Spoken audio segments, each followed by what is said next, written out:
Dan untuk menjadi UMKM yang naik kelas atau menjadi bisnis UMKM yang bertumbuh, tentunya tidak semudah membalik telapak tangan.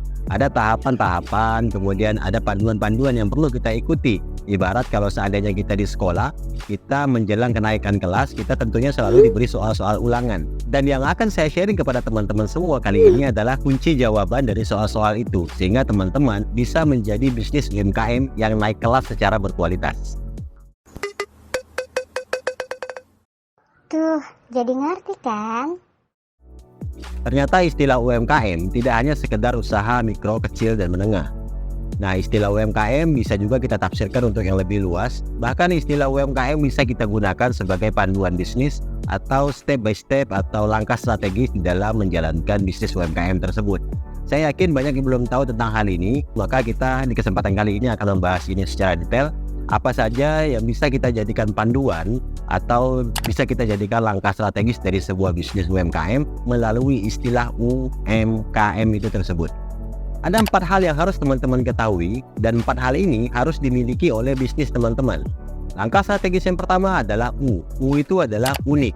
Bisnis teman-teman harus mampu menonjolkan sebuah keunikan. Produk teman-teman harus mampu memberikan sebuah keunikan. Yang tadinya mereka itu hanya sekedar tahu, kemudian mereka berubah menjadi orang yang tertarik karena kita menawarkan sebuah keunikan dari produk kita ini. Tidak menutup kemungkinan bahwa di lokasi yang tidak terlalu jauh dari lokasi bisnis teman-teman ada produk yang sama, ada pelaku bisnis yang sama. Maka calon konsumen tentunya akan memilih sebuah produk yang unik, produk yang tentunya memberikan diferensiasi atau perbedaan dari sisi manfaat ataupun dari sisi value. Apa itu value? Value adalah sesuatu yang bisa diberikan kepada calon konsumen berupa manfaat emosional. Nah, itulah value. Teman-teman bisa mendengarkan penjelasan tentang value oleh para pakar, para kreator lainnya di video-video yang lain. Itu sudah banyak sekali yang menjelaskan tentang bagaimana cara menemukan sebuah value. Selanjutnya adalah M. M itu adalah media komunikasi. Calon konsumen kita itu mungkin tahu tentang produk kita. Mungkin mereka sudah tertarik dengan produk kita. Tapi apakah ketika mereka tertarik ini mereka langsung membeli? Tentunya tidak. Maka dari itu kita membutuhkan sebuah media komunikasi. Media komunikasinya bisa macam-macam, bisa melalui media advertising, bisa juga melalui media sosial. Hari ini calon konsumen kita itu perilakunya sudah berubah. Mereka cenderung tidak membeli produk yang kemudian tidak memiliki review, atau mereka tidak akan membeli produk yang mana produk itu tidak mendapatkan rekomendasi dari pembeli-pembeli sebelumnya. Maka dari itu media komunikasi ini menjadi sangat penting untuk membangun sebuah bisnis yang kalau bisnisnya ingin bertumbuh. Yang sangat perlu teman-teman pahami adalah bahwa ini adalah media komunikasi, sehingga fungsinya mengkomunikasikan apa yang teman-teman tawarkan, mengkomunikasikan produknya teman-teman semua.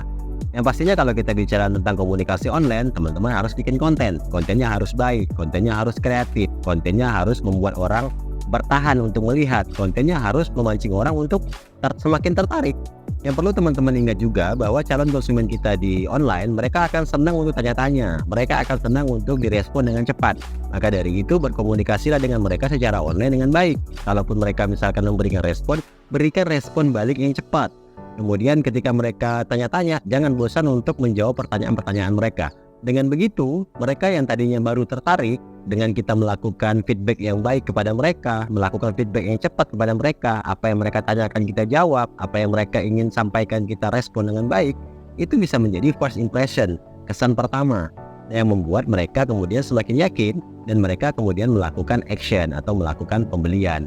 Baru kita masuk kepada tahapan yang selanjutnya, langkah strategis yang selanjutnya, yaitu K. Apa itu K? K adalah konsumen dan koneksi. Kebanyakan UMKM gagalnya di sini, teman-teman semua. Mereka hanya menjadikan konsumen ya sebagai konsumen. Nah, tugas kita adalah sebagai orang yang menjalankan bisnis harus mengupayakan untuk mengubah konsumen tadi menjadi customer. Bedanya apa? Kalau konsumen hanya beli sekali, kalau customer beli lagi. Nah, itu bedanya antara konsumen dan customer. Bagaimana caranya? Ya bangunlah komunikasi sama mereka. Ya bangunlah koneksi dengan mereka. Jangan sampai mereka hanya beli habis itu setelah itu sudah. Tidak begitu teman-teman semua. Nah, jadi ketika mereka sudah beli, coba bangun koneksi dengan mereka, minta kontaknya, minta akun Instagramnya, misalkan saling follow-followan. Maka dari itu buang jauh-jauh mindset konsumen adalah raja, tetapi sekarang jadikan mindsetnya konsumen adalah teman. Siapapun konsumen teman-teman yang datang, jadikan konsumen teman-teman itu adalah teman. Karena apa? Konsumen ini merupakan aset yang sangat penting bagi bisnis UMKM. Kita bisa juga membangun koneksi dengan sesama bisnis, sesama pelaku bisnis, atau bisa juga kita membangun koneksi dengan corporate. Nah, kita tidak pernah tahu peluang bisnis kita itu muncul dari mana, sehingga dengan kita membangun koneksi sebanyak-banyaknya, bisa jadi peluang bisnis kita akan terbuka dengan lebar. Nah, misalkan teman-teman bisnisnya adalah bisnis kuliner, kemudian teman-teman berkoneksi dengan orang-orang corporate. Nah, pada saat mereka memiliki acara makan siang misalkan, atau mereka ada rapat-rapat khusus, mereka bisa saja menggunakan produk teman-teman sebagai produk makan siangnya mereka. Itulah pentingnya koneksi dan menjaga konsumen di dalam membangun bisnis UMKM untuk menjadikan UMKM naik kelas. Yang selanjutnya adalah M, yaitu manajemen. Nah, ini banyak pelaku UMKM yang mengabaikan perihal manajemen. Padahal manajemen ini adalah bagian yang paling penting di dalam sebuah bisnis. Nah, manajemen melingkup apa saja? Nah, misalkan manajemen keuangan. Nah, banyak tuh UMKM yang masih nyampur tuh antara uang pribadi dengan uang bisnisnya. Harusnya udah dipisah. Dengan manajemen keuangan yang baik, otomatis pasti kita bisa mengukur berapa kemudian rasio antara cost-nya dengan profit-nya.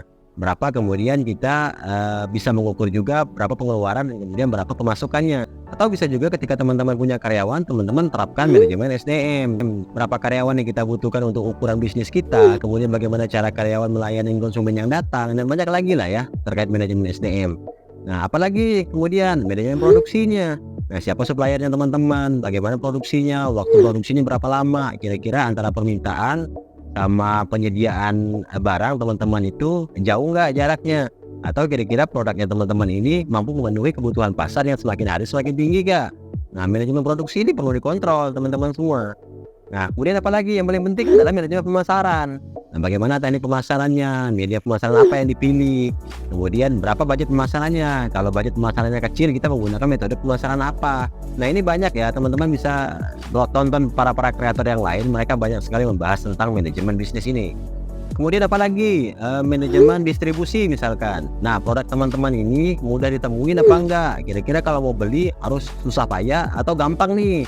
Bisa ada di mana aja misalkan. Nah, itu perlu diatur teman-teman semua. Nah, sehingga memudahkan konsumen untuk menjangkau produk teman-teman, menjangkau bisnis teman-teman. Jangan sampai produknya sudah unik, kemudian media komunikasinya sudah terbangun dengan baik, konsumennya juga sudah ada, malah distribusinya yang berantakan. Dan yang paling penting adalah manajemen operasionalnya. Bagaimana bisnis ini dijalankan, hari per harinya seperti apa, melayani konsumennya seperti apa, kemudian bagaimana menyikapi kompetitor. Nah, ini penting teman-teman semua. Maka dari itu 4 langkah ini sebenarnya langkah UMKM ini menjadi panduan bagi teman-teman semua. Nah, teman-teman bisa ikuti ini kalau misalkan teman-teman ingin bisnisnya kemudian naik kelas, atau bisnisnya bisa bertumbuh secara pesat dan bisa menjadi bisnis yang kemudian menjadi bisnis yang besar. Nah, saran saya, teman-teman jangan berhenti di video ini. Teman-teman buka lagi tuh video-videonya para kreator-kreator yang lain, para pakar yang kemudian sudah membahas tentang manajemen bisnis ini sendiri. Nah, teman-teman juga harus upgrade diri. Nah, ketika teman-teman punya banyak resources, teman-teman punya banyak sumber, teman-teman punya banyak pengetahuan, saya yakin deh teman-teman akan menjalankan ini dengan sangat mudah.